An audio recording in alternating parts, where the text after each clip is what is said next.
Hey everyone, and welcome back to the channel.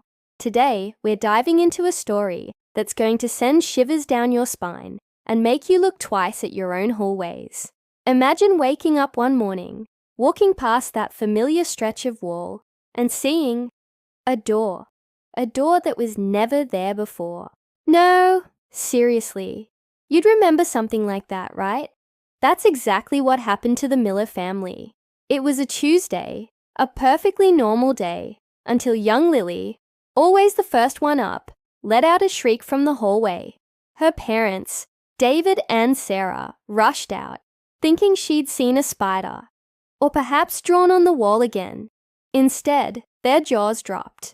There, between the kitchen and the living room, stood a solid oak door, intricately carved, and looking like it belonged in a grand old mansion. Not their modern suburban home.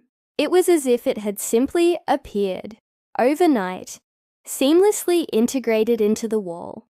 No construction dust, no loose plaster, just a door.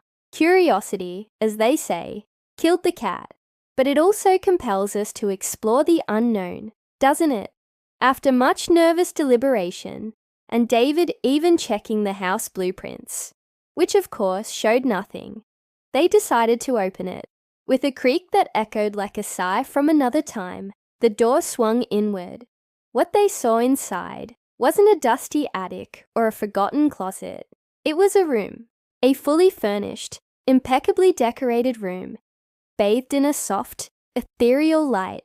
It felt old, really old, like stepping into a Victorian drawing room, straight out of a history book.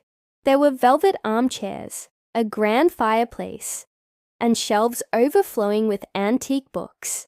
But the air felt thick, heavy with unspoken stories. The family was bewildered, amazed, and a little bit terrified. They spent hours marveling at this impossible addition to their home. They touched the furniture, examined the curios, trying to make sense of this fantastical occurrence. They even tried to trace where this room connected to the outside world, but there were no windows, just solid walls. As night fell, they finally decided to lock the door and sleep on it, hoping for some rational explanation in the morning.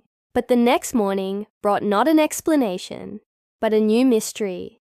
David, always the early riser, unlocked the door to the new room, half expecting it to be gone, but it was still there. And it was different, completely different.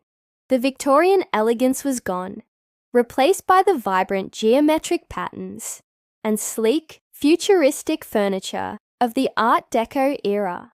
It was like the room had undergone a complete transformation overnight, from one distinct decade to another, down to every last detail, every book, every ornament. The Millers were speechless. This wasn't just a room. It was a living, breathing time capsule, shifting its identity with the sunrise. This incredible phenomenon continued. Every morning, the family would rush to the room, their hearts pounding with a mix of excitement and dread, to see which era it had adopted next. One day, it was the swinging 60s, with psychedelic patterns and a record player. The next, a rustic 19th century farmhouse kitchen. Then, a sleek minimalist space from the 2000s. Each transformation was flawless, making them question reality more and more. They tried to photograph it, to video it, but the footage always seemed to blur or glitch, as if the room resisted being captured. It was a private, impossible secret, held within their very walls. They became obsessed, each family member secretly hoping for their favorite decade to appear. Lily wished for a room from the 80s, full of bright colors and arcade games. Sarah wondered if it would ever show a future era, and David just wanted to understand how. But their fascination slowly began to turn into unease. There was something unsettling about the perfection of these transformations, the way the room held itself apart, almost watching them. They felt a growing sense of being observed, a subtle pressure whenever they were near the mysterious door. Then came the morning that changed everything. David woke up with a bad feeling, a cold knot in his stomach. He didn't even need to open the door to the room.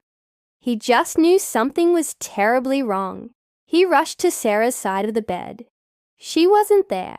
Her pillow was cold, the blankets undisturbed.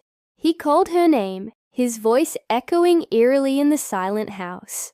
He checked Lily's room. She was still sound asleep.